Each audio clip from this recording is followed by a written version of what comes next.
in mind that the whole event as a whole can be used as an example for others in society.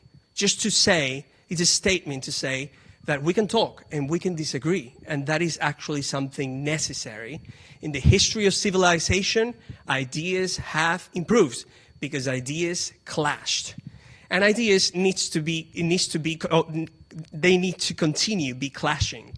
So that's why I do what I do. And also, while doing this, we raise empathy, the real one. It's not the empathy that you raise without knowing what other people think about the world, but the one that actually comes out of knowing what people think or don't think about a topic, okay? So I'm very happy that you guys are here. I'm very excited about this. And I'll go to my seat and start just talking to our friends here, okay? Well, I usually start these events reading very formally with my weird accent the bios of the speakers, but today I decided to make it more natural and just start conversations with my friends. So I'll start with you, Tim. Just, you have a mic there? You have one, Joel? Check. You guys have mics too? Cool. Well, Tim, how are you today? Oh, good. Nice. Well, would you tell us a little bit about who you are, what you do, and where your world perspective inhabits in all the spectrum of reality? Wow. Very, very big question. So my name is Tim Bolton, and my role here partly is because I happen to be the organizer for the Nashville atheist meetup group. Some background on who I am. I'm really just an average person. I work at UNESCO. I work in IT. I play music on the side, like anybody does in Nashville. Yes. So my background in terms of ideas and beliefs, I was raised as a Jehovah's Witness. So from 3 years old till my 20s, I was, in that religion. Although, honestly, I never really fit in with that because looking back, I never really had a sense of belief. I was taught that, so you believe whatever you're taught. If you're taught the sky is red and you look at the sky, you call it red, you think that's true until you found it otherwise. So I eventually kind of woke up from that and went through various phases of looking at lots of religions, lots of beliefs, lots of ideas, but really didn't find anything that I resonated with except for believing the universe around us can be looked at and observed and understood through empirical methods, through evidence-based, reality-based thinking. And with that, I don't have a reason to believe in any supernatural or any type of God. So I'm an atheist, which, by the way, means without belief. I don't believe in God. Not anti-God, not anti-religion, not just don't have a belief. So that's Good. what I am today. Okay. Well, thank you, Tim. Thank you very much for being here. Let's welcome Tim, okay? Okay, Joel. Nice to see you. Same question? Yeah, same question. Nice to see you here again. It's wonderful to be here. It's wonderful that you guys opened up your church doors to a couple of dirty heathens that we might come and make interesting conversation. So my name is Joel Diemoz. I'm originally from Attica, New York, the home of the prison, if anybody's familiar with that history. What brought me to Middle Tennessee was actually the Army. So I was like 19, 20, wasn't really sure what I wanted to do with myself or with my life. So I thought, I'll join the military. That was an interesting experience. I was in the infantry. I deployed twice to Afghanistan. I got to eat the best kebabs of my life and walk around and play soldier with my friends and see the wonderful brown palette that is that country. I got out of the military after 5 years. I decided I wanted to study philosophy because I don't like making money. Yeah, I studied philosophy because I think I've always been immensely curious about the deep questions that are sort of at the bottom of our beliefs. I'm in my last year of university at Austin P. I have a job that I enjoy, content creation, digital communications for a law firm. And I would say that, I don't know if this is my hobby or I don't want to sound too woo-woo-y, but perhaps my calling, if I can say that, or at least what I think I might be, what I might be best at is coming up and talking about these sort of topics. So that's what I'm here to do. Okay, well, thank you, Joel. Let's welcome Joel, please. Thank you very much. Well, thank you, guys. Thank you very much. Chris. I grew up in southeast Michigan, near Detroit, a little town called Tecumseh. Moved down to Tennessee when I was 18, go to school. Met my wife, she's from Alabama. So I'm a Michigan fan, she's an Alabama fan. Never the twain shall meet. So, we lived a little bit in North Carolina, moved back here. I teach at a college called Welch College. I teach youth and family ministry there. I'm currently working on a PhD. PhD on what? Philosophy apologetics. There you go. Is a pizza can feed a family of 5, right? Okay, well, Chris, thank you very much. Aaron, tell us a little bit about you, please. All right, my name is Aaron Pontious. I'm currently a youth pastor at a church called... Thank you. Okay, so this is going to be the order of the event. We're going to start now with introductory speeches of no more than 5 minutes, okay? If you go over 5 minutes, I'm here to remind you that's okay? So after that, we're going to start a dialogue, and I'll be asking questions, and you can actually interact with each other, of course. After that, there's going to be a break of 5 to 7 minutes, and you guys see that in this part of the benches, at the end of benches, you'll see, cards and pens. You can actually write your questions there, and during that break, I will be picking up those questions and then selecting the ones that challenge the speakers today the most, okay? And after that, we'll go to question parts of the event, and then we'll finish, okay? Before we start, of course, thank you very much Josh and Sylvan Park Church for this amazing venue. Yeah, definitely. It definitely says a lot with when a worldview opens its door in order to talk about these questions and to be challenged. So I'm very happy to be here. Thank you, guys. And let's start with Tim. Tim, would you like to do your introductory speech? Let's do it. So when I saw the subject, I was wondering, there's different ways you can approach this, but I think the idea, well, can you actually repeat kind of the subject matter? Yeah, the topic is making sense of life, a Christian-atheist dialogue. So when I read that, I was thinking, well, I would love to play Monty Python's Meaning of Life as an intro, but I didn't want you to get in trouble for copyright with your podcast. But I think most everyone is looking for a purpose and looking for meaning, trying to understand the world around us and what it all means and how we interact and can be most successful. If you look through history, there's been a lot of different approaches to that. Even today around the world, there's so many perspectives on how the world works and what it means and how we can interpret and interact with it. If you lived in a primitive culture, whether today or 5,000 years ago, you might believe in spirits that animate the rocks and the trees and the sky and everything around us. And you would interpret that because your culture and the people around you have this idea that that's how things work. And you would probably mold your behavior based on that. If you or almost any culture throughout the past, you may have had either one or many gods to believe in that explain if you were in Rome or in Greece, you probably would interpret those things then based on being lucky, based on the god of luck, or maybe pouring out a little wine as an offering to Mercury for good luck or for... So all those different behaviors were really kind of culturally inspired by those around us to make things make sense. Well, we live in a very multicultural world with lots of information available. We can kind of avail ourselves of many perspectives, and I think that's an advantage to us now versus people in the past. I mean, everyone in the past probably had individual ideas within those cultures, but I think now because there's so many cultures, so many ideas that are freely shared, it gives us an advantage to step back and say, what makes sense to me? Do I have to follow what my parents did? Do I have to follow what my local community does, or can I look beyond that? And I think that's a real advantage now. So in doing that, I think in making sense of life around us, the best kind of framework is to see what makes the most sense to make us successful.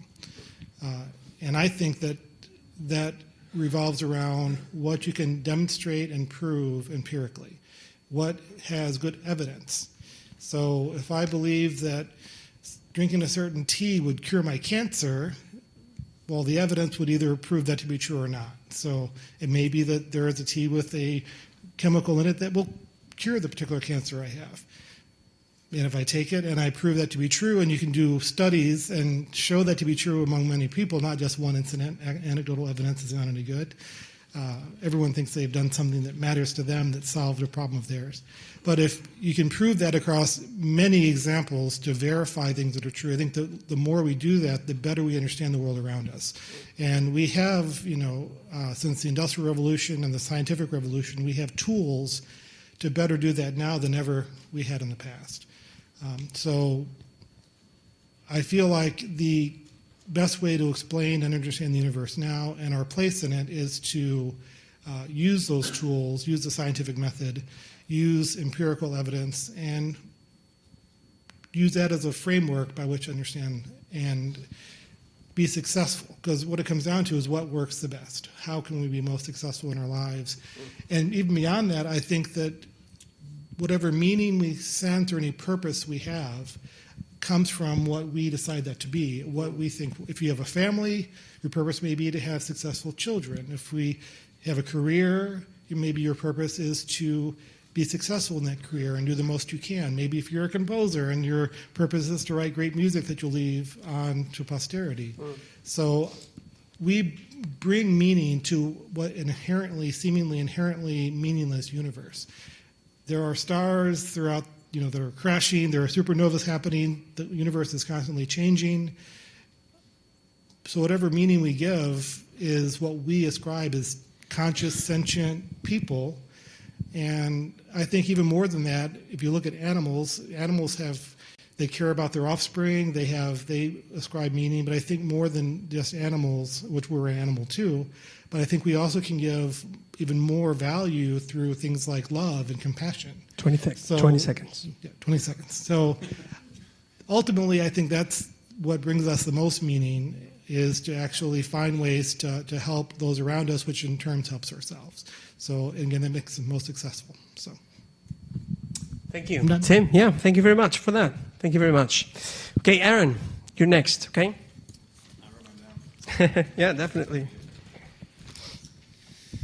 All right. At a very young age, I professed my faith in the saving work of Jesus Christ.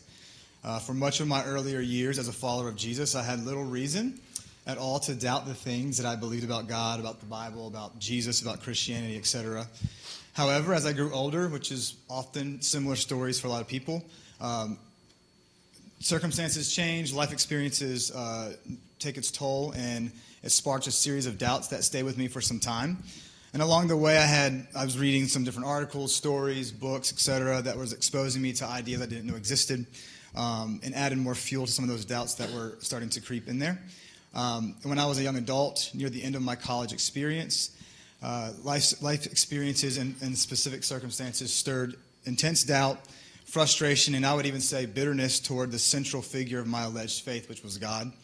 However, I tried my best, whether this is right or wrong, I think it is right, but I tried my best to not simply abandon all that I knew or understood without diligently studying and discovering if truth really existed and if it could make sense of life. So I didn't want to just throw things out. I really tried to devote myself to at least discovering if the things that I have been choosing to stand on are legitimate or not. So by no means do I believe I'm an expert. I am not an expert. I've never arrived at that status. I never will. I'm learning things every single day. However, through some of those, in my experience, through some of through that journey, that process, I've come to the conclusion that I believe Christianity as a whole is the best explanation for why the world is the way that it is. Christian thinker Ravi Zacharias, he posits that there are 4 critical questions to life, and I agree with him on all of these, that we need to address 4 specific categories when it comes to trying to make sense of our lives. First is origin, meaning, morality, and destiny.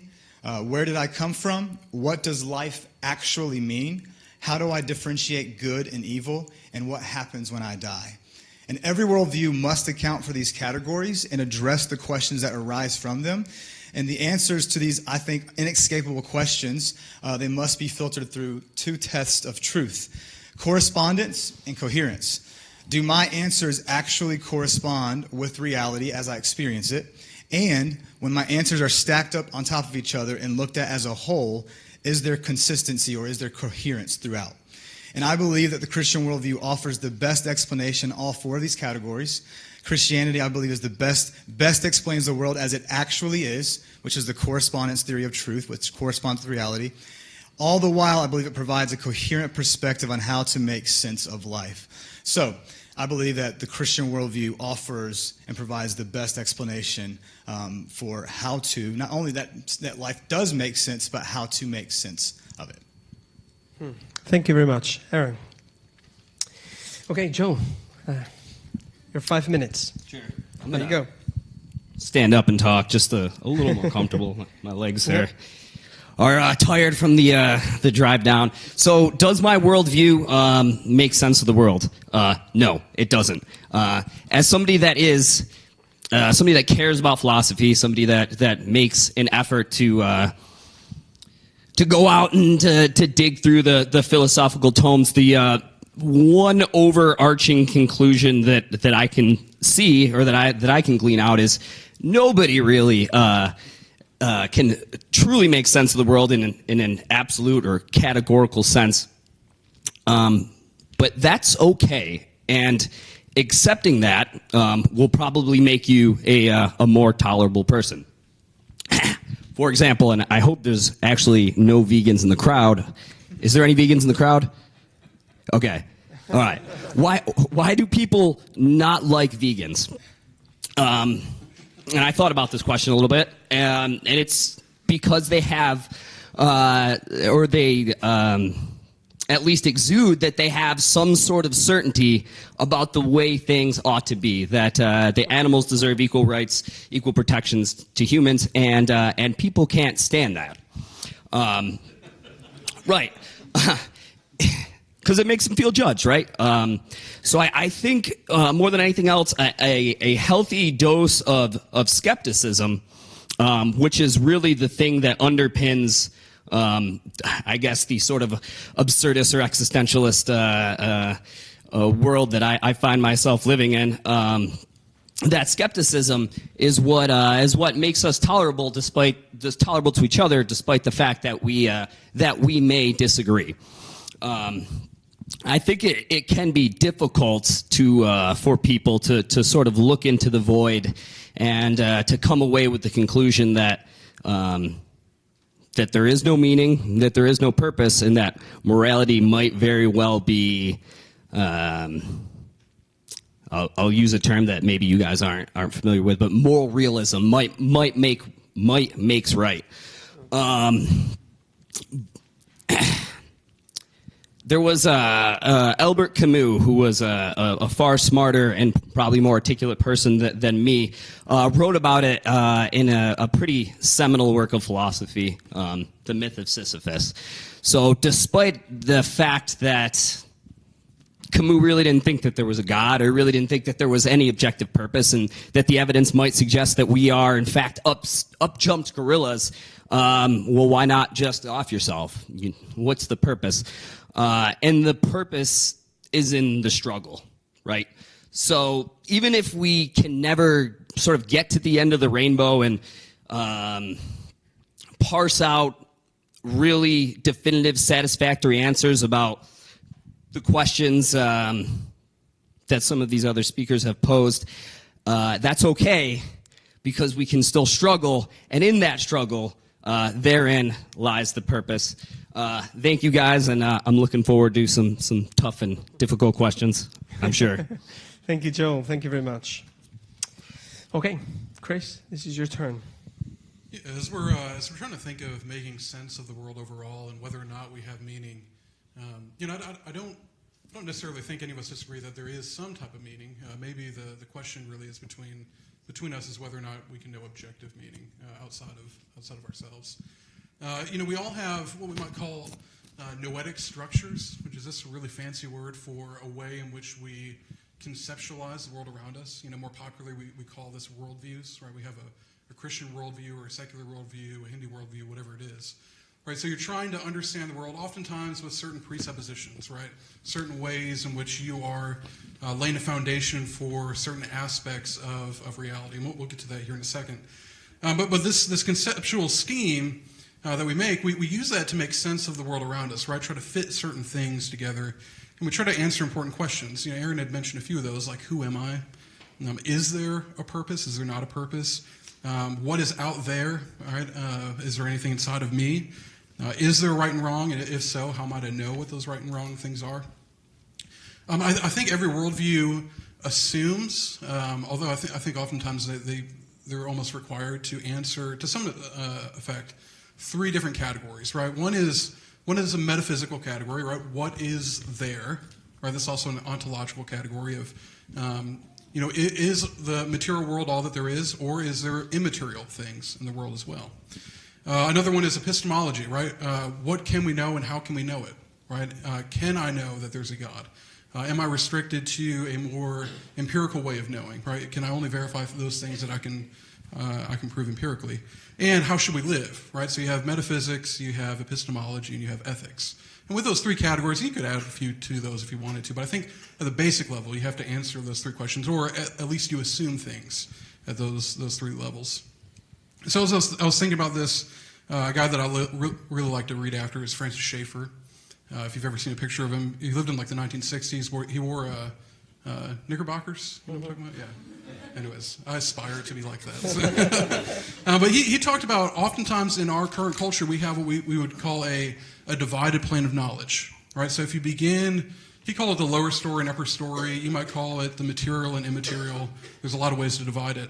But he would say that if you begin at the lower story, right, just with a closed system, then all that you have is the material things, and you can't ever reach the immaterial, right? And what would be in the immaterial? I would put God there, but even if we were to leave that out, we would include things like objective goodness, beauty, right, love, joy, things that I can't prove empirically per se, but I see, at least existentially, I seem to know that are true. And so he talks about how how do you try to span this chasm between the material and immaterial? And I would say that it seems like Christianity offers at least an answer to that question of this divided plane of knowledge, bringing these two things together, because Christianity begins outside of the person with a God that discloses himself to mankind, tells us about not only himself but also humanity. And it seems to me, as Aaron has said, that what he has given us corresponds to the way things actually are. And we can get into this a little bit more later, but I think when you think about objective meaning, not subjective meaning, that you have to answer, does objective meaning exist or does it not exist? And if it does exist, does it come from nothing or does it come from something? And if it comes from something, is that thing personal or impersonal? And as you kind of walk your way down the line, to me it seems like the best answer to objective meaning would be a personal God. Well, thank you, Chris. Thank you very much, friends. Okay, so let's start with a question. And again, I would really, you need the mic, Joe? Yeah, if I'm going to answer the question. Yeah, definitely. So I would encourage you, again, I'm going to ask you questions, but in the middle of the conversation, if you feel like you want to ask a question to each other, please do, okay? Please do. You guys have enough of my weird accent here, okay? Okay, so I will... We like your accent. Okay, well, thank you. Let's start actually exploring a little bit our worldviews, okay? So I'll start with you guys. My first question for you is, I would like to start, although I wouldn't like to go very, very deep into this, but I would like to start at a place where everyone is going to understand, which is morality, okay? I mean, talking about how we know the things that we know, or the metaphysics or presuppositions of the way we think is it's a deep thing about our worldviews. I would like to talk about that, but morality is something that we actually experience, at least I think every day. So I would like to start there. So Aaron and Chris, would you guys tell us more about how you guys, from your Christian world perspective, understand morality, and how, for example, you could infer from this good and evil existence that there's a lawgiver? Would you tell us more about this and how someone could understand this better? I think, from a Christian perspective, right, that we base these things upon what the Scriptures say. Romans chapter 1 talks about the law being written upon our hearts. So I think there's a subjective component to it, or you might say, I think subjective component to where, but I think it's universally true that we sense that there is a difference between right and wrong. That when I was a little kid and I stole a cookie from the cookie jar, I felt something within me, right? So there was a sense of wrongdoing, a sense of guilt there. I think beyond that, though, that it seems to be, different cultures certainly disagree about what's right and wrong, and there's a difference between there. But I think you could make some argument from that there is a general consensus that there are certain things that are right and certain things that are wrong. I think C.S. Lewis. I like C.S. Lewis a lot. My students, a few of them are here. I can't get through a lecture without quoting from him. I'm going to get a T-shirt that says C.S. Lewis is my homeboy. So, but he said, let's see here. Well, he said, cultures might differentiate about going to war, but there's been no culture where someone has ran away from war and they thought that was a morally good thing, right? Or he says they might disagree on how many wives a man should have, but they all agree that one man should not have another man's wife, right? So I think there's something in the kind of the bedrock of cultures, we call it natural law, I suppose, that there's this difference between right and wrong. But Christians would say we also receive them from Scripture as well. Okay, so Joel and Tim, do you guys agree that there's a way to sense this? And if so, maybe not, but if so, how would you account for that? Well, I don't want to punt too much with this, but I would say empathy is a product of evolving as a social species. Our sense of morality can be tied to our development in sort of our emotional intelligence, right? So our ability to project ourselves into the minds or the being of someone else, and we have a way to test this, right? One of the most common features of serial killers, people that are almost, I would say, universally agreed upon to be really bad sorts of folks, is egregious head injuries, right? Any wrestling fans here? Any Chris Benoit fans? I'm sorry? The Chris Benoit story. So, he was a wrestler, and he got hit in the head with chairs, steel chairs a lot, because people enjoy seeing that sort of thing. And he, went from being, from all accounts, a pretty nice guy to somebody that went out and murder-suicide his family. So I think there's certainly a naturalistic explanation for morality, and I even think that we can see morality. I don't think it's an exclusively human thing, particularly in other complex mammals. We see elephants, for example, that will put themselves into harm's way to, save an elephant that's not even like in their pack, right? And I know we get into trouble when we try to put animal behavior in human terms, but if that's not morality, then I'm not sure what is. So you want to follow up? I have a question. Yeah. Okay. Yeah. So if there are naturalistic explanations for morality, what is it anchored in? Like, at what point in human history, through the natural processes, natural laws, can we say morality had a beginning? go ahead. Yeah. Well, so I'll use an example that people that like to argue against evolution will sometimes bring up, and that is an eye, right? So, at what point in the development of animals can we say that that is objectively an eye? In some single-celled organisms, the first proto-eyes were like light spots, right? Just some cells that were specialized to be able to interact with light. So when we look back at the history of our species developing, I don't think that there's like a definite hard point where we can say we were not moral creatures before, but we are moral creatures now. Much like everything else in evolution, I think it's a long process where the sort of prototypes doesn't necessarily look like the sort of advanced, developed morality that we enjoy in the 21st century.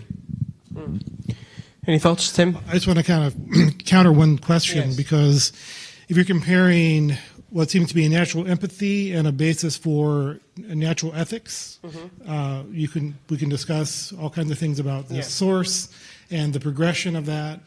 But if you're looking for an external source, if you look at various religions, and using Christianity as a particular example, I don't think you could find that many Christians that would agree on what's moral. I mean, you can That happens with secularism as well, right? Yeah. There are many- Totally. Yeah. The fact is, people don't agree, and I'm not saying that Christians are guilty of it, because everyone believes different things. They practice different types of ethics and morality. So I'm not holding them at fault. I'm saying that the idea, though, that there's some kind of basis by which there is a consistent, common, clear understanding of what's considered moral, it's obviously not coming from a religion, because there is no religion that can agree. There are Muslim sects around the world that will not agree. There are Christian sects. There are Hindu sects. Religion does not provide a constant, consistent belief system that is or moral system that you can have consensus that it somehow is intrinsically true. That's very interesting. Talking about empathy, So, just for clarity, I understand I hear what you're saying, both of you guys, as far as like maybe through if morality began to evolve along with us, it's hard to pinpoint where those things happened. Were we immoral before? Were we a species without morality at one point, and then suddenly we had morality? Maybe that's another discussion. But the thing is, if morality did evolve with us, that means basically all morality is subjective. Is that something that you guys would agree with? So I guess tied to that would be, is there any objective standard by which we can even measure what's right or wrong, or do we get to decide as a culture, or as even just our own individual person, we get to decide right and we get to decide wrong? So, is there an objective standard for morality? Even within evolutionary? Sure. I don't think so. No, I'll just leave it at that. No, and I'll give you a follow up if you want one. Okay. Well, can I? Yeah, definitely, Tim. So, actually, I had a thought. Now I've lost it. It's okay. If you can tell me when you have it go back. ahead. Actually, I would like to maybe Chris. We're talking about empathy, very important. Whether empathy is just is a random appearance of of evolution, or whether it came as a divine purpose in everyone's heart. We actually know in reality that there's something that's called empathy that exists. So I think the struggle for me would be now asking you guys specifically about Jesus. So a person from a secular worldview comes to Jesus, and he or she is told that maybe there's a progression in morality, and then something happens with this person, Jesus, and he is able to add something that is not natural in this evolution of empathy. So what do you think that Jesus actually added to this progression of morality that we couldn't infer by ourselves? What's your opinion of that? Sure, I think I understand the question. To me, It seems like what Jesus is doing specifically in the Sermon on the Mount is challenging like my natural tendencies, right? So he says, instead of hating your enemy, love your enemy. Because if someone ticks me off, I don't want to like them, right? So he tells me to like them. He says to, the first will be last and the last will be first. So instead of pursuing my own desires, I should pursue the desires of others. And so constantly, Jesus is, especially in the Sermon on the Mount, flipping what I think what I would naturally want to do and calling me to kind of a countercultural, if you want to put it that way of living. But that actually seems to work out better, right? It's better for me to love my enemies. It's better for me to show empathy. It's better for me to put others in front of myself. And things actually work better because of that. But it works contrary to maybe the way that I would naturally operate. As in regards to the word empathy and the meaning and Jesus' role in that, it's okay. So it's in the sense of morality and along with empathy. Jesus coming to earth, because we believe that Jesus was the Son of God. John 1 opens with, in the beginning was the Word, and the Word was with God, and the Word was God. The Word meaning Logos, representing God, the eternal Word. And it's not just that Jesus was this man, from our perspective, that was really great at empathizing, but he is the epitome of what empathy really is. He's a God who is eternal, who is self-existent, self-sufficient, who chose to enter into time, space, and matter that he created, put on human flesh, and paid the ultimate price, representing the greatest example of empathy I think we'll ever see. That the God who created everything entered into his creation to not only live the life amongst human beings, but died on the cross for the sins of those human beings. And so when it comes to morality, I feel like Jesus, not only is he an example, but if there's an objective standard of morality, Jesus is the standard in the flesh of what that objective, concrete, founded standard of morality is, that we can actually judge what is good and what is evil. Joe and Tim, would you like to challenge any of the thoughts from Chris and Aaron? Sure. Well, this isn't a challenge. This is actually an acknowledgement, I think, of the important work, even for me as an atheist, of Jesus in terms of history of philosophy. The idea that Jesus loved us all equally was actually one of the cornerstone foundations for what came to be the Enlightenment, the challenging of the status quo at the time. Why is there an aristocracy that can tell me what to do and where to go if we're all the same in front of God? So I don't want to lose the forest for the trees here when we talk about Jesus, because I do think he is an important moral philosopher for injecting that sort of egalitarianism into the Western thought. Okay. Well, I would like to explore a little bit. Just one more question about morality for you guys. So let's explore a little bit about secularism, because I think it's very, very interesting. So let's imagine that we live in a world where there are no religions whatsoever. Let's imagine that we truly, and maybe that's the case. I don't want to, okay? So maybe that's the case. I want to be truly, truly fair. We actually need to learn through maybe the empirical method or just by relationships what good and bad is. So exploring the world perspective of secularism, how do you think could we actually attain true values in a world perspective like this? How can we find values like good and evil in a complete secular society? Sure. So I would reject the idea that they're absolute or objective. I think that we can work towards values that are good enough, and I think that good enough is we as humans, perhaps that's the best we can do. But I think that the law of reciprocity is a good place to start. So if you imagine how I would like the world to be and how I would like to be treated, we can infer, we can do some induction and apply that to other folks as well. Okay. Tim, would you like to add something or ask a question? Sure. Well, I was going to say that the idea, first of all, it's hard to do this in a vacuum because we don't live in a world where that's true today. Yeah. But the implication that it requires, again, some external education or guidance or knowledge to help us live better lives, well, sure. I mean, it helps to learn how to evaluate and make good decisions. If you have, people that grow up and have no rules and no guidelines, they may not develop on their own a natural sense. They may just go wild. Yeah. Or maybe they'll figure out, which you can figure out based on reactions of people. Well, if I do these things, if I'm offensive, people will not like me. If I'm hurtful, people will avoid me.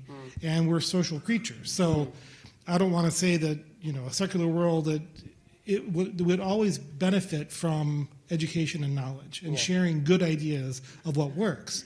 And philosophy is a great place to go for some guidelines of how to evaluate and think properly and how to be skeptical and consider evidence, making sure we're using logic in how we understand things. We don't want to just be swayed by advertising or political winds. I mean, we need to be able to analyze the world around us in a way and use our logic to do that. Yeah.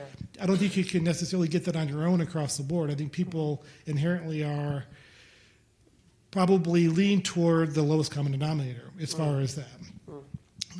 But people want to be better, I think. People want to be successful in their lives. And there are ways to do that. And like I said earlier, if you're offensive or if you're hurtful, you're going to see that from those around you. We will naturally learn to be better.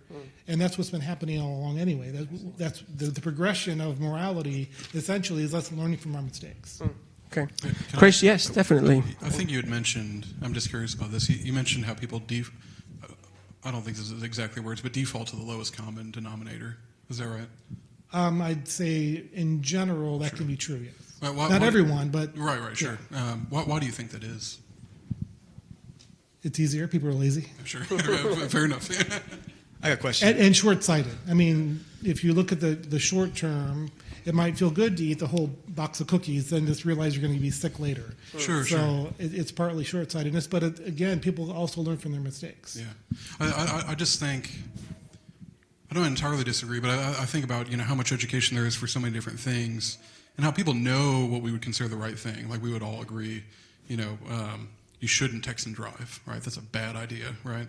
We see it on these placards all over the place, and how many of us still text and drive? We have the information that doesn't necessarily change our behavior, and so I guess I wonder why does even I default to not doing what I know is best for me? Maybe it's laziness, but I wonder if it's more than that. I have a question. Aaron? Yeah. Tim, you said that using the laws of logic, and we can come to these conclusions. But let me ask you, where do the laws of logic come from? I don't think you can. As far as I know, you can't empirically study and observe the laws of logic. I wouldn't say laws of logic. I just use logic. No, I understand. But I'm saying, because in your opening statement, you talked about empirical sciences, which are incredibly important. We need to have empirical sciences, but there are things that help us observe and even study things empirically that are immaterial, like the laws of logic. So where do the laws of logic, as an example, where does it come from if there's not something beyond what we can empirically look at? Well, there's a certain amount of accumulated knowledge we share. It's been gathered. Originally, people told stories to pass information down. Now we have books and we have computers. We store information and share it. So over time, we have developed ways to analyze. And not everyone knows what they are, because if they did, we would probably live in a better world, because people could understand how to logically analyze things and not be so easily swayed by advertising and political messages and all the things that go along with that, with directing people to think a certain way. So is it a human construct? It certainly is, yes. Can I ask you a question? If, just for example, hypothetically speaking, okay, so if before humans existed on Earth, would this statement, at the time, there are no human beings on Earth, would it have been true at that time? I'm not sure what statement, as far as logic. Before human beings existed, the Logic statement, there are no human beings existing, would it have been true at the time no human beings existed? Before they existed, would it be true to, no one can make the statement, but... No, I'm saying, but would it be true? The point is, true that the no law of humans are there. logic, it's still there. That you can use a logic to decide there's no human beings, even though human beings haven't existed yet to create the laws of logic. So But there was no law of logic before there were people to have brains. But Before this- you had sentience, there's no exercise and of No, the use of logic. No, I'm just using the example to say that the laws of logic are still in effect, even if human beings weren't walking the face of the earth. I think logic requires thought. Well, the statement is still true. My point is there's something, maybe even someone outside of what we can I don't- empirically study. I don't follow. Are you saying that basically that the rules exist for how things work, whether or not we can describe them consciously as people? Well, sure, the natural way the universe operates, that atoms and electrons spin around protons, all those things still work whether we describe them or not, whether we see them or not. If there are no people to describe them, then they still exist, but there's no way to describe them. There's no sentient consciousness describing them, but that doesn't change those things working. But logic is a description of analyzing and evaluating and making decisions based on that information and how you make those decisions, which requires thinking or people that think. Yeah. I think what Aaron maybe is getting at, and correct me if I'm wrong, is that if logic is nothing more than a construct, then why is it not in flux, right? Like why can't it be changed? That it's always, like the law of non-contradiction is true 1,000 years ago, it'll be equally as true 1,000 years from now. So if it's only a construct, why can't we change it? Yeah, Sure. Joe, please. Yeah. So I think you guys are hitting me with the old transcendental argument. There's some form of it. Well, I lead towards.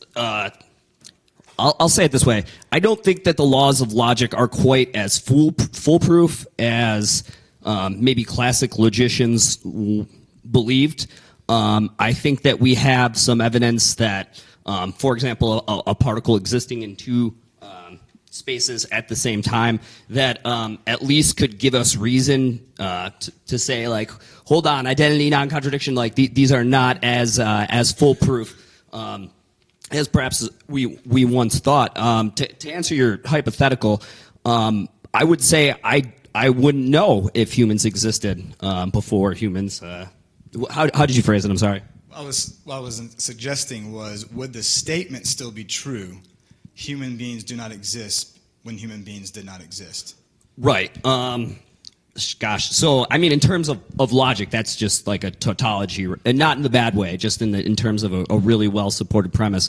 But I don't think that, no, we could say that categorically. I think we could, the best we can say is we don't have sufficient evidence to believe that humans existed at X time. Right. Can I also? Yes. So if I understand what you're saying, to clarify it, there's no one to make that statement. It's still true when no humans existed. It is true that no humans existed. But to say the statement that there's no one to make the statement without having an active participant. There's no one to enact the Whether it's said premise. by someone or not doesn't negate the truthfulness of that statement. Right. And that's my point, that logic, it exists, the laws of logic exist beyond the humans constructing that idea, that it's anchored in something beyond humanity, that it exists I think I whether side we're with here or Joel. not. I think that we don't really fully understand the universe yet. I think we're learning all the time. And even to make a statement that the laws of logic, I wouldn't even use the term laws of logic, because I would use, there are principles we've gathered through millennia of discussion and debate, and things have been formulated to evaluate information. We use those tools to come up with the best answer for us now. We don't know 1,000 years from now or 1,000,000 years from now how people will view the universe around us. They may have better ways of understanding and more information to evaluate. So basically, it's a useful tool to make the best understanding, which is kind of your point tonight. How do we evaluate and understand the world around us? I guess and let me just say something fast. This is a very interesting. Are you guys enjoying this? I would be here till Monday morning. This is so fun. So I guess, and this is for everyone, but maybe Joel or Tim, or you guys too. I think where the point of all of this, and I'll try to seriously ask questions from, if I can, truly, from analyzing both world perspectives. When it comes to the existence of the laws of logic, whether they exist or not, which I think we have encountered an impasse here. Even if there were not human beings in order to rationalize them, the laws of logics, I think, it could be, maybe not, but they emerged from a mechanistic universe, that it works. It seems that it works in some central, specific way. So I think the point is that it is very interesting that the universe works in a way that is exact in order to maybe produce certain results. And with this, I'm not pushing with my question there's a purpose. Right. Although I do believe that there's one. But to be fair, this is something that we need to struggle with, right? Because even though, let's imagine that this particle is here and there, at the same time, my question would be, the thing is that this particle is doing that inside a totality of an universe that works mechanistically. So that's the context for those particles to work that way. So I guess that the question remains in both world perspectives. Joe, what do you think about, let's move forward a little bit because the laws of logics, we can talk about this later, maybe, okay? And maybe we can come up with a show only on the laws of logics. Do you mind? Yes, Tim. One last little please. thing on that, just to clarify one little. So the laws of nuclear forces that keep atoms together, they exist. We know they exist. We can't say why they exist that way. Saying that they existed and they're there is a recognition of that's how it works. If the laws of logic are inherent and we will discover them and we have realized they make sense, just because they're there doesn't ascribe any external source. It's just that they are. So even if they... But it still begs the question, where do they come from? Right, but isn't it... I mean, you're comparing something you could possibly verify empirically with something that you cannot find empirically, right? I'm just saying that... And equating I'm just clarifying, though, yeah. that whether they're permanent and exist in some sense that they're there regardless doesn't actually mean... It doesn't answer like where they came from, if even they do exist. We just know that they are, if it's even true. Yeah. Okay, well, let's move on with another question. I would like to ask you a question, guys. So it's very interesting for me, and I would like you guys to answer to this too. It's very interesting to me since I've been part of both world perspectives. We all recognize, for example, that there is some type of mechanism that produces some type of certainty in the world. We could call it logic, then we can call it mathematical structure. We can call it some type of metaphysical knowledge that gives us foundation to the things that we do, whether we say that it's actually there or not. But would you guys explore more your world perspective to the point of being specific as to the point where you are actually looking at all the evidence? I know that this word evidence is amazingly loaded. I'm aware of this, but when you look at this evidence, like for me, for example, the mathematics of the universe, how it is structured, or how actually we can infer things from the things that we see, or maybe we can use the abduction method and inference to the best explanation, know things about the past, while looking things at the present. Would you guys tell us more about how someone could actually make a step from that to there is a God? That step, that's final step. That's why I think my opening statement that's why I start with that. I believe Christianity is the best explanation for why the world is the way that it is in its holistic perspective. Because when you take, I believe it's layered, when you take everything into account, and then you look at it and how it corresponds with the world as I experience it, and then you look at it from a holistic perspective and ask yourself, is it coherent? Is it collectively coherent? I believe that Christianity is the best explanation. Things like the origin of the universe, that's a critical question. And no matter what camp you start from, answering that question is a crucial thing to answer. So, so forgive me when I want to kind of just like approach that conversation more when, Tim said that it just is. And I think, well, that's unsatisfying. I think we have to ask that question. And I think it's a valid question for all worldviews, is how things started. Leading scientists, whether it's secular or non-secular, admit and acknowledge that at the beginning of the universe was when the time, space, and material continuum began. And so then it's like, okay, well then if that's when it all started, well, what was that first cause? What was the uncaused first cause? Was it a divine God, or was it something else? But it's something that is a necessary part of the conversation. And when you start there, and then you look at the next thing, which would be the meaning, the purpose of life, all those things, and then morality, right from wrong, then destiny, is there life after death, that kind of thing. I think collectively, it's holistically, I think, the best option out there. It's hard for me to say pinpoint one step, but if I'm going to start anywhere, if I have one opportunity to say something, I'm going to start anywhere. I'm going to start probably in John 1:1 with the life of Christ. It's a very interesting point. And Chris, would you add to this too? Because you guys gave me the idea during the conversation. I know that if humanity wouldn't exist, of course, we wouldn't be here in order to ask questions about anything. But the actual existence of something, that is very interesting.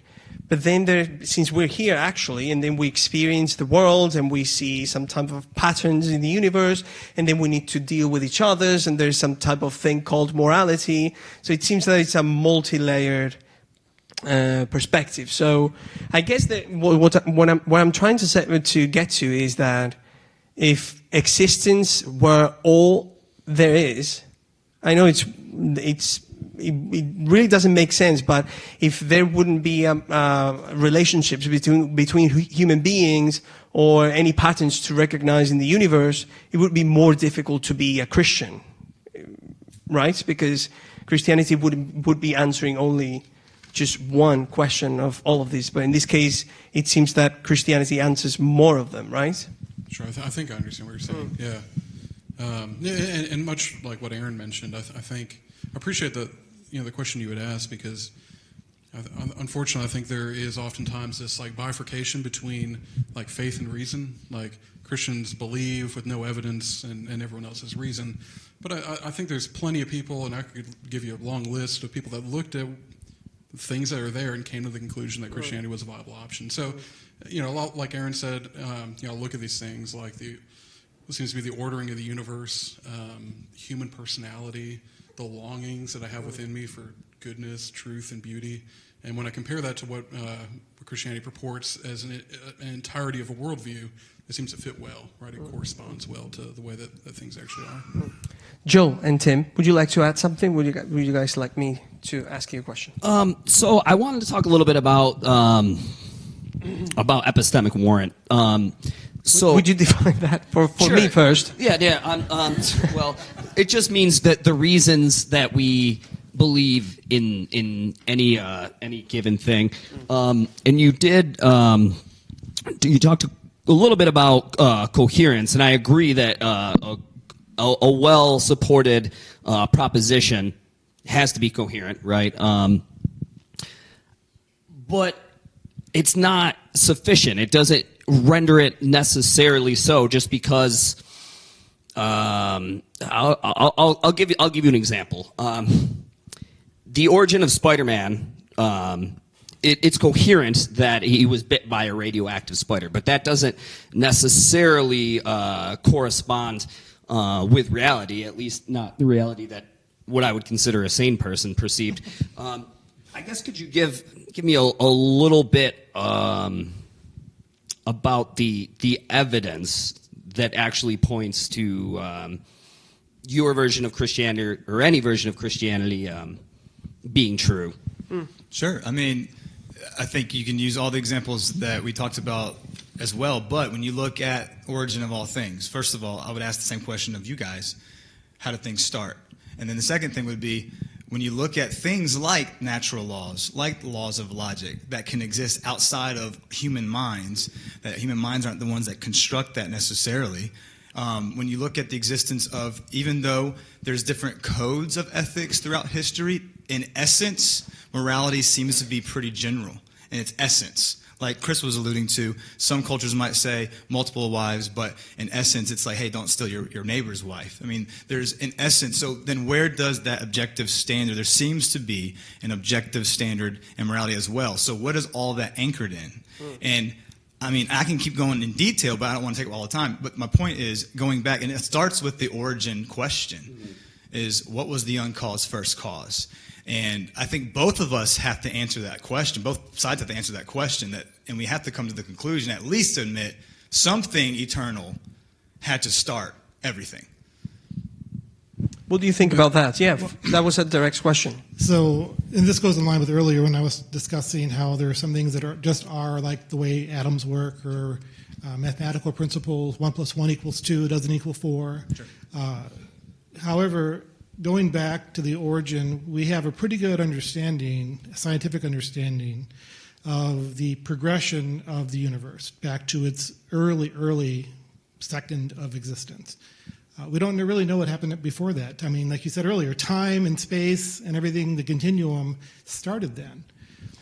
While we have no way currently of knowing, we may never know what happened before that, but we can't fit things in there to say, I have to have an answer, because I don't know is what you can work with that. There's nothing wrong with saying, I don't know.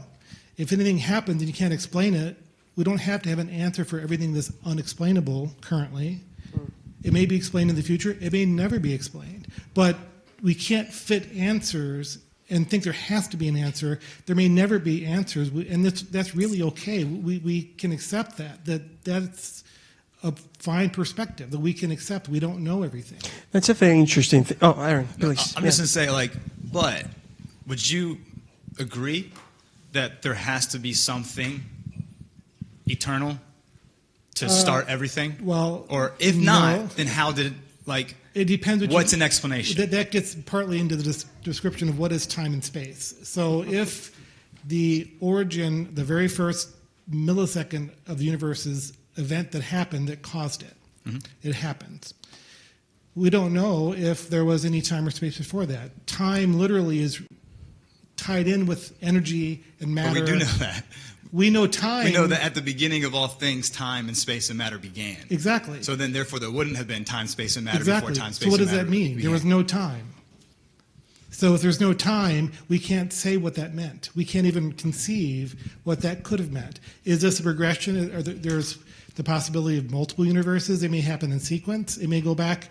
There may be billions and billions and billions of universes throughout all eternity. Or there could be just this one. We don't know. There's no way to answer that question. Regardless currently. if there's billions or one, the question still remains. Well, sure, it's a good question. So the thing is but there's not an answer. So there's no explanation? There's an explanation of what happens once there's time and space. I don't have an explanation, and I don't know, and it's really a cosmological question. There are people that study this. It's certainly good to ask these questions. I don't want to, what I said earlier, something is, certainly the search for more information is a very good thing. If people, primitive people heard thunder and they thought God was speaking or the spirits were doing things, but we know now that lightning passes through the air and creates thunder. The question of how things work, looking for that is a great thing. It's how we progress. But there are answers we don't have yet, and maybe we will have them in the future, maybe we won't. I guess the question, and Joe and Tim, of course, just follow up with what Aaron was saying, is from the secular worldview, do you think, guys, that there will be ever a way to infer meaning to the things that we see? Meaning, is the secular worldview asking or try to find meaning out of the mechanisms that we discover? Is there something else, or there's a predisposition or a presupposition that meaning actually is something that we actually create ourselves? Is there meaning outside of ourselves? What do you think?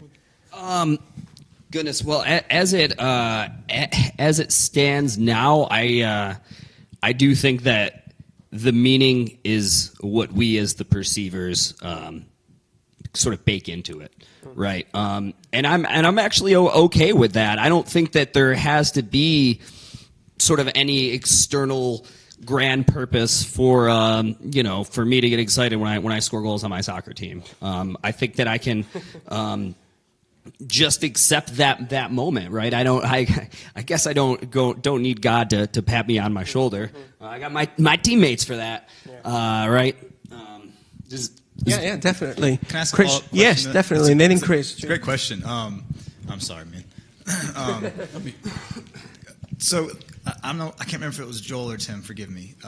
One of you guys said that meaning and purpose is generally subjective. We kind of create our own sense of purpose. The humans ascribe meaning. We make meaning or Okay. ascribe meaning to things that we interact with. My follow-up question to that would you consider all subjective purpose to be created equally right? I'm not sure of that question. Yeah, If it's subjective, it can't be right or wrong, and that's the nature of subjectivity, as I understand it. Maybe we're working with different definitions. But I'm saying a purpose. So, like, if it's up to the individual to kind of find their own purpose let me or give an meaning out of example. life, I'm asking, Right. can anything that we discover as individuals all be equally okay? So earlier, morally okay? right, earlier somebody said, I think multiple people said, well, we can ascribe there's some like core morality that everyone agrees on across the world that you can have multiple wives, but don't take your neighbor's wife. Well, there are cultures. I mean, in Tahiti, if you look back in Captain Cook, the chief said, here's my wife, and shared it with the people that were visiting the island. The idea that there's some kind of consistent morality baked into humanity, I don't think you can find evidence of that. There's so many variations of how people behave and how they interact and what they consider moral. Murder, is it moral or not? People kill all the time, and True. for moral reasons. Well, I think that the example you gave in with Tahiti, you said, Tahiti, yeah. you're actually describing an immoral moment. I wouldn't use that as an example of what was moral over there. It's moral to them. To them, their culture said that was moral behavior. They didn't say they shared their wives with their guests because they felt that was moral behavior. And that was, for them, very moral behavior. So, and this is always a hang-up for me. Should that then mean, whether personally or culturally, that I should not pursue like a morality for more than just myself or my culture? Like, should I affect good in other? Should I want good for other cultures? What do you mean? Well, Can you clarify what you mean? Yeah, if it's socially constructed, and it might be true to like my particular people, should I then want other cultures across the world to do the same thing that I'm doing? Yeah. So, by the way, when I give that example, I'm not saying that's necessarily in the long term preferable behavior, and morality changes all the time. There are so many expressions of behavior that the local culture considered moral. So I'm just saying you can't find, even, again, if you were to take a poll of any religion today and ask certain questions, you'll get different answers on, is gay marriage acceptable or not? Right, but that doesn't answer the question, though, right? Yeah. If it's socially constructed, should I then want other people in other places to follow my morality? I think you would want other people to follow it if it made sense to you and it's helpful. You may feel that way, but I think it can be very damaging if you actually try to enforce it. And that's an area where the idea of enforcing your worldview on others, not you personally, just anyone trying to say, well, this is the right way to do things, I think that fundamentally is immoral because you're changing what other people's right to determine their morality based on all the reasons that lead them to behave the way they do. You don't mean fundamentally moral, because that's Well, again, sure. subjective, I was right? exaggerating Yeah. for a point. Hyperbole. I do think that societies that have what we would consider in our Western sensibilities really sort of out of bounds or wacky sort of behaviors I do think that there is some natural selection there. I'll give you an example. The Mongolian people, right, of Central Asia were once a mighty empire. But they were brutal people, right? And they would conquer large swaths of land for perhaps a generation or two, or in some cases longer. But ultimately, they collapsed because people did not enjoy being under the rule of these despots, these warlords. So these sort of societies, they tend to weed themselves out, and hopefully that's still the case in the future. I don't know if that will always be the case. Tyranny may win, but We hope not. certainly. Okay, well, that's a lot about morality, and interesting to infer from morality two different worldviews. We have, I think, a few. Let's see. Yeah, we have some time before we go to questions. Can I ask Joel a follow-up question? Yes. Okay, let's do it. Yeah, definitely. Yes. He and I didn't get to finish our conversation. You asked me, what are some pieces of evidence? I gave you a few. I would just like to ask the same thing of you. What are some evidence? Sure. So I guess our definition of evidence was a little. I was looking for something a posteriori, and I think you went with more of an a priori argument. A priori means. Yes. Thank you. So a priori is something that's really. It's a conclusion that you reach by way of pure reason. An a posteriori is something that's actually is empirically verifiable, or something that you can verify after your sort of human experience. So you're asking me for evidence for my lack of belief? Sure.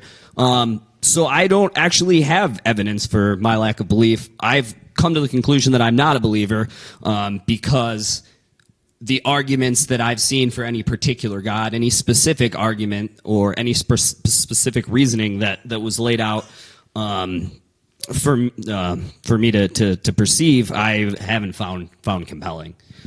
And not to get too philosophical, and I think you would agree with this, that even empirically, there is a priori assumption that what I sense empirically is true, right? Right, and I think that does come down to, some level of metaphysical pragmatism, right? I don't have any way of knowing that I'm not in the Matrix or whatever, but I don't live my life as if I was Neo. We should safely assume that what we see is real, right? Yeah. For the most part. Yeah, I think it's 2/3 of it at least. Right.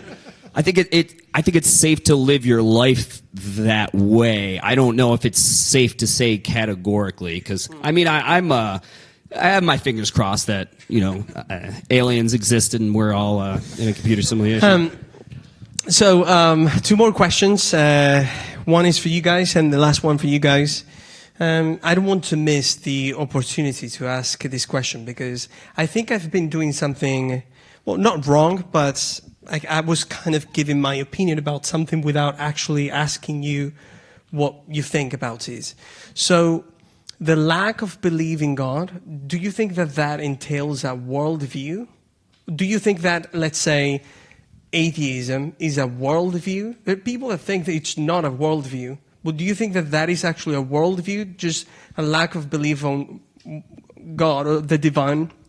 Because the reason why I'm asking this question is because I have the excellent and the amazing opportunity to talk to friends, both actually from different religions, both atheists, agnostics, and I get the sense that this happens with Christianity too, by the way. The same thing happens, okay? So I want to be fair, it actually does. But the actual lack of belief in God usually entails certain beliefs that are that just, I think they emerge from it. So I wonder, do you think that atheism could be called, for example, a worldview? So I think atheism, with a little a, is not a worldview. It's just one specific answer to a question. I think when you tug at the threads of that stance, I think that's where you'll get a worldview. And I do agree that for many people, they answer this question first, the little a question, do I believe in God or not? And then I think that they sort of fill in the gaps from there. I think that is it's definitely one of the defining presuppositions of people's way they perceive things. So you think it's possible, and I'll ask these questions to you guys too. Do you think that, Tim and Joel, do you think, guys, that it's possible to, let's imagine, not believe in God, but actually, how do you say this, subscribe to, maybe? You guys correct my English. Subscribe to the Christian, let's say, tenets of morality and everything? You think that's possible? I think you might run into problems in terms of moral motivations. Okay. I think it's certainly possible, but I think you might have to. You'd have to do some definite thinking there to explain away that problem. Actually, Tim, please. I will contradict you a little bit, because who believes in Santa Claus?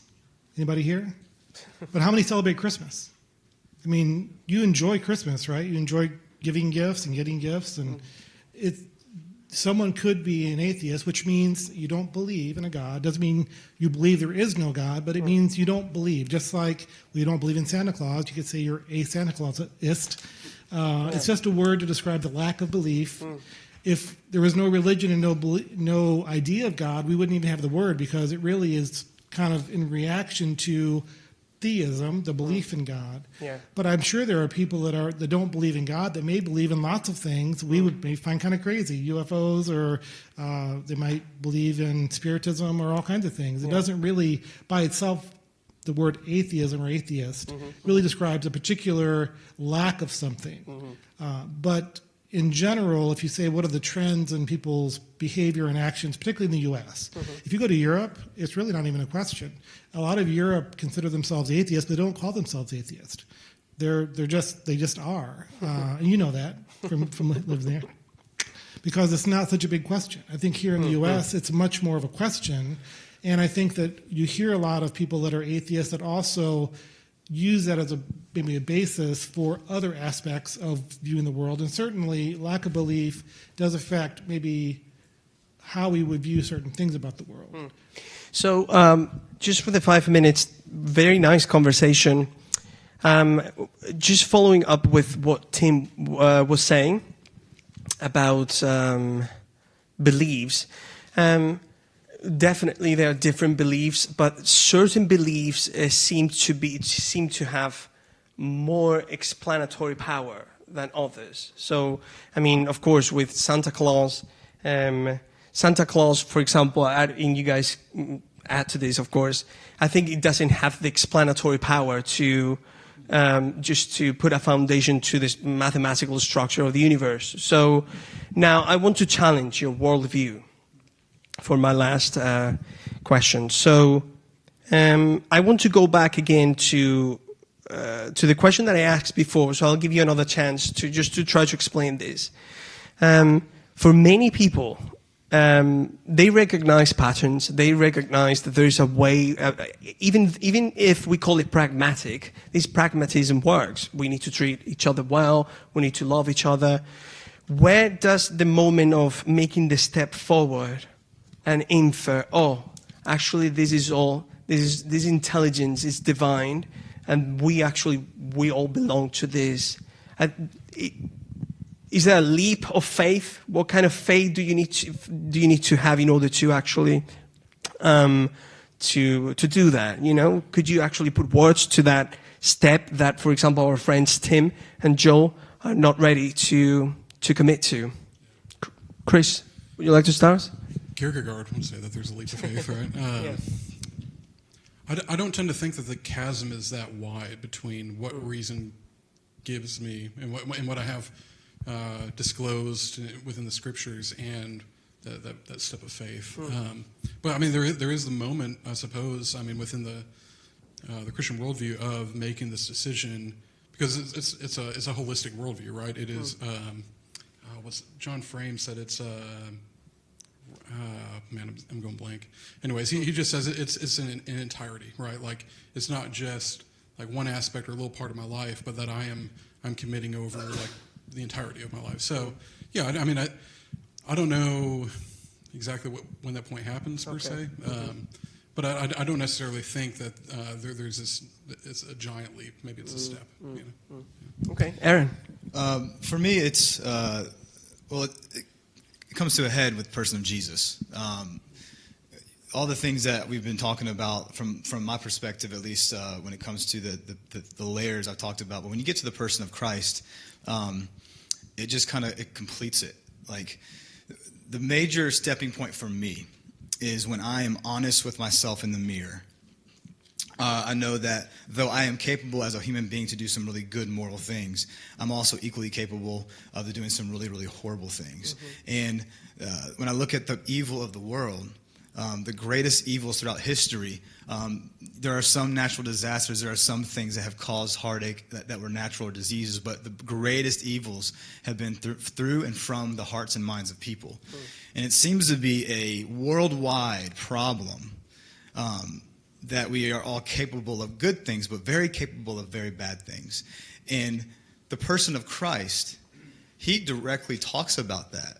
In very many instances, at least in the Gospels, where it's recorded from the apostles that walked with him. And he talks about how he has come not to condemn the world, but to save the world through him. And there's moments through his life and his teaching that it's some of the most remarkable words that's ever been recorded. Whether you believe in the claims of Christ or not, the teachings of Christ had turned culture on its head in the most beautiful way. And then when you take into consideration the worldwide problem of brokenness, what we call sin, and then the cross, and then the resurrection, man, that's the greatest stepping block that I think that I could take, is that I recognize my problem, and I fall short of the glory of this perfect God. But he didn't leave me in that mess. He provides a way for me and anyone that places their faith in his son Jesus, and that changed everything for me. Okay, well, okay, so I actually want to ask just a short question, be as short as possible. So in a nutshell, I'll start with you guys and I'll finish with you guys. What does, if any, Christianity, I'll rephrase this, is there something that Christianity need to learn from secularism? Say that again, I didn't hear you. Is there anything that Christianity should learn from secularism, from this worldview? Is there something that? Yeah, I would love for more Christians to be more critical thinkers, and a lot of atheists that I interact with are asking hard questions. They're thinking critically about stuff, and I appreciate that they're dealing with that. I was going to say something similar. Is just like I love the fact that you guys want to have a conversation, and I think so often, like Chris said. Many Christians in our camp would rather not, and I think it's a healthy thing to have conversations with fellow human beings. Now I'm here to solve that problem. So Joe and Tim, what things, or is there anything that secularism could learn from Christianity today? I would say egalitarian love. That's not to say that secular folks don't love their fellow man, but I think that is something that at least the Christians that I enjoy, the Christian folks that I like to be around, they are a loving and selfless people, and I think that it's difficult to always be that way, right? But I think that's something that I would like to see folks in the secular community perhaps strive a little bit harder for. Interesting. Tim? Well, when you say secular, that's a wide range. Definitely, so it's difficult to say, well, this is. But I will say that there's obviously, besides this dialogue here, which is great, having discussions and sharing ideas is good for anyone to do, whether the source is Christianity or secularism or other religions or other cultures. The more we can learn about each other, I think we can all share ideas that are beneficial. There's a lot of really good, I'll paraphrase Gandhi that said, I like your Christ, I don't like your Christians. And he said that because people's behaviors don't always represent the ideas. But what recorded in the message that Jesus presented can be very, very motivating and very a great positive influence on people's lives. And that's true of other religions as well. I mean, you could look at Buddhism, you can look at Hinduism. They all can add qualities that we all think are good in terms of ethics, behaviors toward each other, compassion. So yes, definitely there's a lot we can learn from each other. Okay, well, let's put our hands together for the speakers. So you guys, let's do maybe 5 to 7 minutes. You can bring your questions to me. You can go to the bathroom and just drink some water over there. And in 7 minutes, I'll tell you when to start, okay? Thank you, guys.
If you need something silly and fun to end on. Thanks.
Oh, thank you very much. Thank you. I really appreciate that. I really do.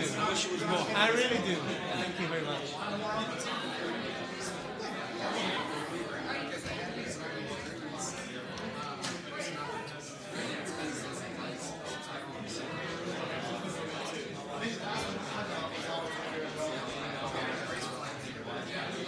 very much. Yeah.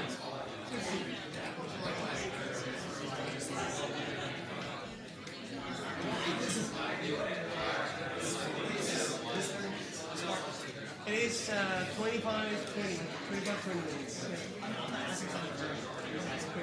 Yeah, 25 to 20 minutes.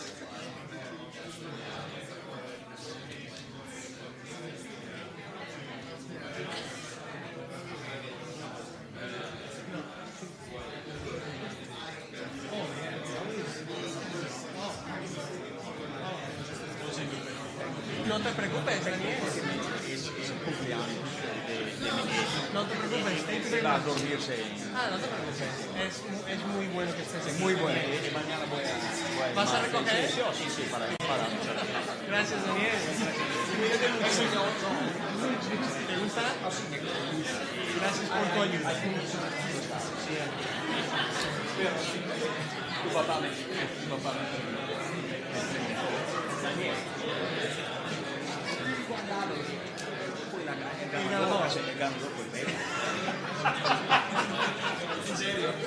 Adiós, Daniel.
Okay.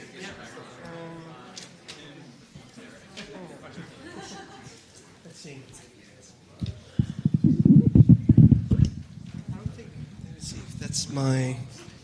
I think that's yours, right? This is mine.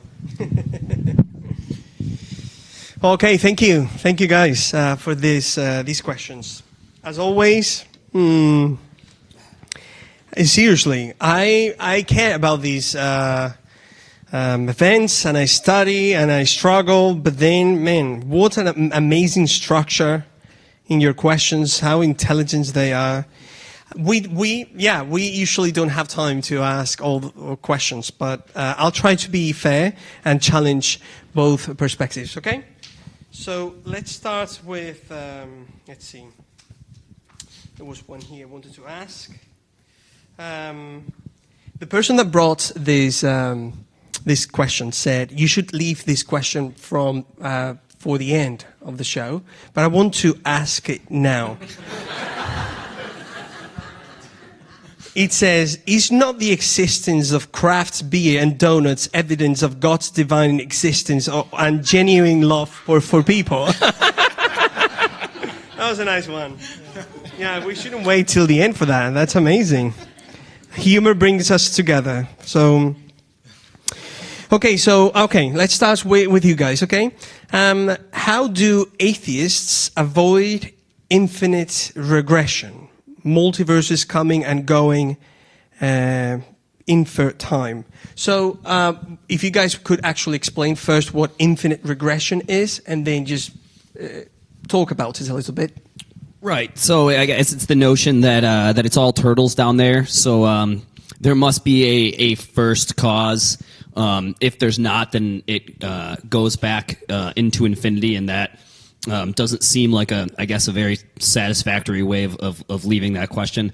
How do I avoid the question of infinite regress? I'll borrow from Tim's answer and say that I don't know. And again, I think it's okay to not know. There are a lot of possibilities that some of which we've touched on, the multiverse. Also, I think I don't think it's outside of the scope of reasonableness to surmise that the universe itself may be cyclical. So the universe goes through these sort of phases where it expands and then contracts down to a point, and the matter itself has always existed. But I don't actually know. I don't know what was there at the beginning. And yeah, Tim. And I'll go Thank you, Joel. Along that with the same idea, basically that whether the term atheist means without belief in God, you're a non-theist. It's really not part of the question. The question about, well, where does it all come from and all that is really a cosmological question. Go ask a physicist. Go ask a cosmologist. Just saying the atheist perspective, it could be anything. All atheism is the lack of belief in the divine or God of some kind, or gods, plural. But I will say that the idea of there being a creator, first cause, God, whatever you want to call it, doesn't answer the question either, because if you say something has to have a cause, you can ask, well, where does God come from? Who made that thing? I mean, it doesn't really, you can't answer, at least currently, we can't answer the infinite regression problem with any solution, whether you believe in a God or not. Let me, you guys, not me, you guys, please. I think you do run into a problem, that's ad infinitum, on and on, back, if the first cause is not an eternal being. Right, but if that being, whatever you want to call it, has existed for eternity, then you don't necessarily have to. There's no infinite regression because it always has been. Right. But the universe could be eternal as well. Right. Exactly. It doesn't answer the question. Right. So either way, it's the same question. Right. A naturalist would say maybe that the universe is eternal as well. We would the theist would say that which caused the universe is eternal. Right, and that's how we would both stop the infinite regression. Right. Yeah, and I think that was my point earlier, is that both sides have to acknowledge something or someone eternal had to exist. There had to be an uncaused first cause to begin time, space, and matter, and I think that's the point. And when it comes to the possibility, or the likelihood, I should say, of the universe being eternal, I mean, the vast majority of science today has debunked that. And so even the late, brilliant Stephen Hawking acknowledged that at the beginning of the universe began time, space, and matter. Therefore, what was the uncaused first cause? And that's why we would posit from a Christian worldview that the uncaused first cause had to be timeless, immaterial, and spaceless. And it sounds a lot like the theistic God as described in the Bible. Okay, let's leave it there. That's interesting. Well, thank you, guys. This is a question for you, and I think it's an excellent question. I think this question is for you, but you guys help me. Why does the creation of the universe and/or the cause of the creation of the universe matter to define the existence of intrinsic meaning to the individual and society? I'll give a short answer, and then I'll let you bat. I would say in one sentence. Sure. hold on. That was my sentence. Sorry. I would say because we are purporting that personal beings are coming out of an impersonal cosmos. I don't know if you want to add to that, right? That we have personalities, that we have, and all that is kind of enveloped in that from something that's impersonal, and so trying to connect those dots is I think what we were trying to get at. Is that fair? Yeah, I think we do have intrinsic meaning and value and purpose, and I think the reason that human beings are so unique from every other creature is because, according to Scripture, the Creator of all things said that He created human beings in His own image, which would therefore it would make sense at least as to why human beings are so different from every other creature. When you think of it that way, we desire purpose so badly, and I believe it's because we were intended all along, created with a purpose. And the reason I know that human beings all desire purpose and meaning, whether we make it whatever we want to make it or not, is because when you don't feel like you have purpose or you're struggling to find meaning, it's hard to get out of bed in the morning. And so no matter what you believe, we all want to have real meaning and value and purpose, and I think it's directly tied to the one who started it all. I want to give you an opportunity if you guys want to say something to that. So I agree that we are all searching for purpose. I think that that's almost the textbook definition of depression, right? Is somebody that doesn't have meaning or purpose or can't can't find it, right? But I don't necessarily think that. I think that if you create it yourself and if you strive for it, that's good enough. That's sufficient. Okay, well, one question for you guys now.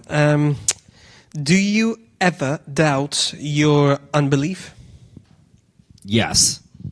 All the time. I would like to think that I live my life in such a way to be vulnerable to the possibility that I'm wrong. And I'm even okay with saying this, that in moments of extraordinary circumstances when sort of my rational brain went bye-bye for whatever reason, I'm traveling down the Afghan mountain pass, even calling upon God or Buddha or whoever I felt like in the moment. I don't think that contradicts my stance when I'm in other circumstances that are more calm and I have greater access to my prefrontal cortex. Tim, would you like to add to that? Well, taking my interpretation of that question, I am certainly open. I'm open-minded and always learning and searching for new information. And if the information presented itself to warrant belief, then of course I would be open to belief. But I don't doubt my lack of belief because I've never, in at least for many years, seen evidence to support belief in that sense.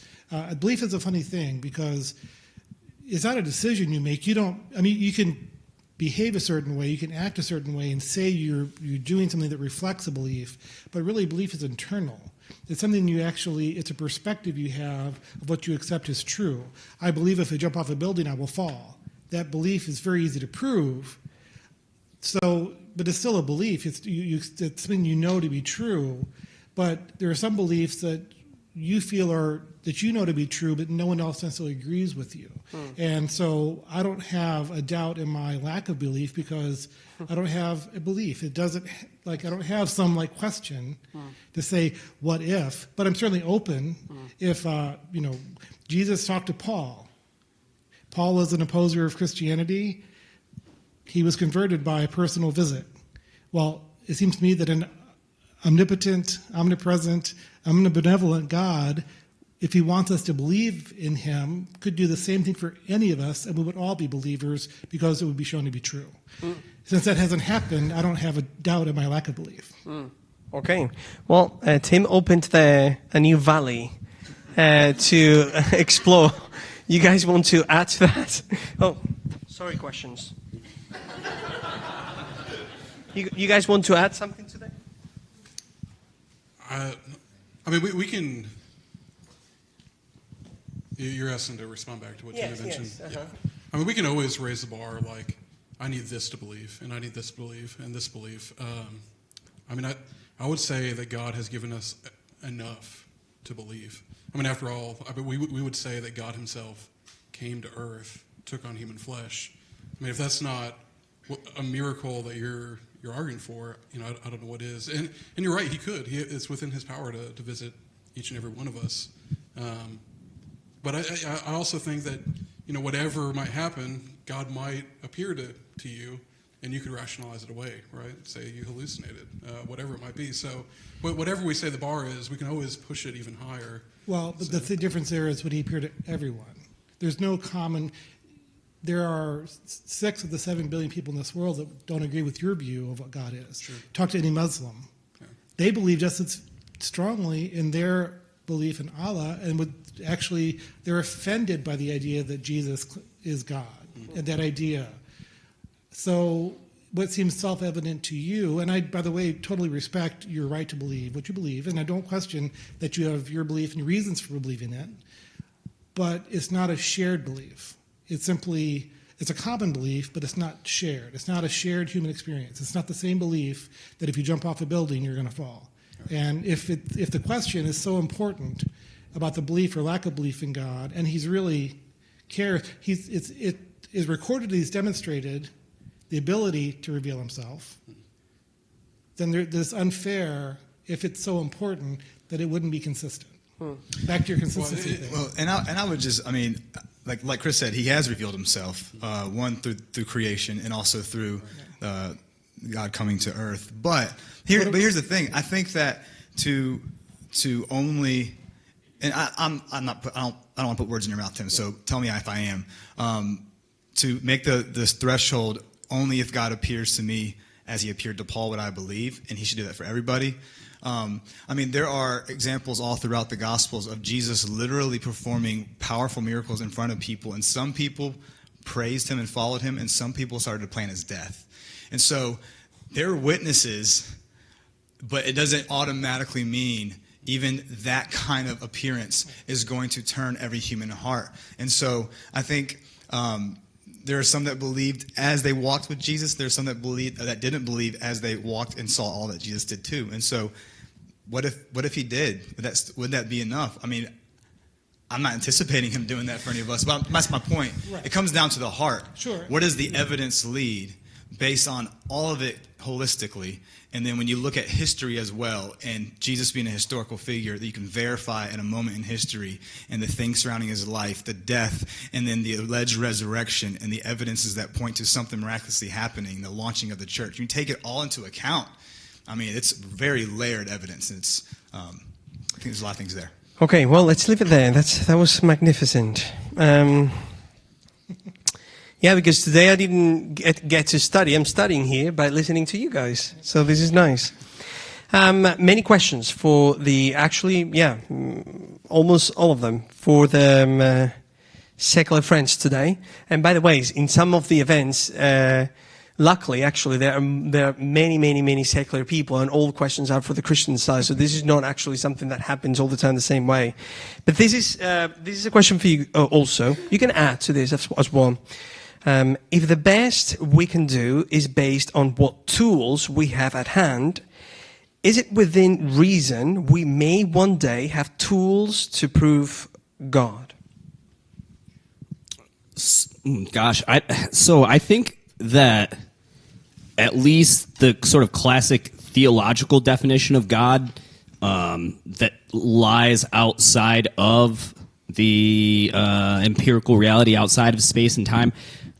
I don't want to say categorically that we'll never have these sorts of tools, but I would be really surprised if we ever did stumble upon them.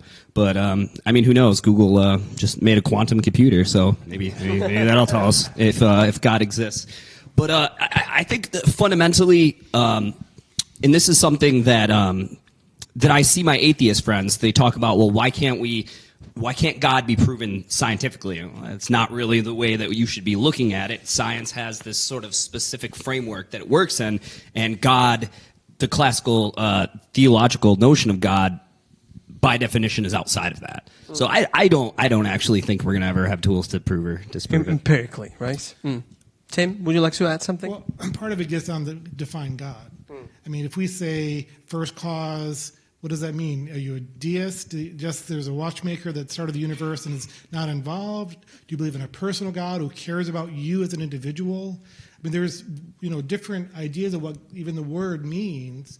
So since we can't even agree on the definition, and we can't, as far as there's discrepancies among everyone on what they think God, what that even means, I don't know that we can say there is some rule to say this proves it. But I do think that it's possible that if there were a personal God interested in demonstrating his existence in a non-categorical way, of course, it could be just an alien intelligence making us think that, but we can only work with what we know. So I think that it's possible we could all be shown things that we can say, oh, yes, at least we can. That kind of makes sense. We can see how that works. Whether we accept it or not, that's a whole different question because people are people. Okay. Well, so science and observation and experimentation, all those things, they help us understand how natural laws work, and they help us understand how the world and the universe works. But it doesn't necessarily decide if a creator exists or not. It helps us process things. So so science itself helps us understand things, but it doesn't negate a creator. I mean, it's like if I learn how cars work, the more I learn how cars, it doesn't necessarily mean because I know how the car works, I can rule out someone created the car, right? In fact, the more I study the car and how it works, the more I start to learn, man, whoever made this thing was pretty smart. See what I'm saying? So I feel like science actually is a tool that is an asset to discovering more and learning more about how the one who set those laws in motion and how he set it to be. Does that make sense? So it's more of an observation of how things work than deciding on how things started in general. Well, I agree generally. I think it's important to note that science can only work on things that we can disprove, right? That was Karl Popper's whole thing in terms of falsifiability. So until someone comes up with some sort of experiment or whatever to have a standard for which we can disprove God by way of science or empiricism, we won't get there. We won't be able to prove it. I also will say that as people, we tend to ascribe human qualities and ideas on things around us. We think animals act a certain way. We kind of anthropomorphize them. We try to find explanations that make sense to our worldview. So if you look at a car and you say, well, this was formed and I know someone designed this, that's actually in contrast to the natural world. You know, if you find a car, it doesn't look like a tree. It doesn't look like things around it. You know it was made by someone because it isn't natural. So the idea of intelligence being demonstrated through everything around us, there are things that lead to order. A snowflake forms into this amazing structure because of the chemical properties and the freezing of water. It doesn't mean that a fairy is making snowflakes somewhere to make them all look different. I mean, it just happens that that's how that works, and it looks beautiful. But it doesn't mean there's intelligence there either. It's just a natural product. But we ascribe intelligence when we see form, but that's what we're ascribing to it. It doesn't mean that it actually exists. Chris, short answer. Here we go. Oh, sure. But I think Aaron's point still stands, right? This is William Paley's whole watchmaker argument that the complexity of the natural world is so complex, just like a car would be, that the assumption would be that there was a designer to it, right? I don't think just because the car is, we know empirically that was created by something, that the analogy doesn't hold up. I mean, the analogy is that the complexity is there, and we see the complexity in the natural world as well. And I would agree with Tim with what you said, the illustration of we find a car somewhere randomly, we are going to infer someone designed it, placed it there, right? But the same thing can be said of something from nothing. Like, something from nothing is not natural. And so... We don't know that, actually. It may be completely natural. We don't know that? Something from we nothing? We don't. Actually, it could be the universe sprung out of nothing. You read Stephen Hawking mentioned earlier. And this opens a new 2-hour event at 9 p.m. Sorry. So go read Hawking. Stephen Hawking. Yeah. Well, but the universe is something. If the universe started it, it's something. So my point is, where did the universe that started whatever you're talking about come from? Something from nothing had to happen. Again, That's not natural. Go read about quantum fluctuations. And It's a new event. It's been Sorry. presented. I'm done. Yeah. No, it's okay. It's okay. Well, three things before we finish today. The first thing is, I really appreciate you guys. You came here and spent your time with us and shared your opinions. You guys were amazing gentlemen on stage, and I really appreciate this. I really do, and let's put our hands together for them, okay?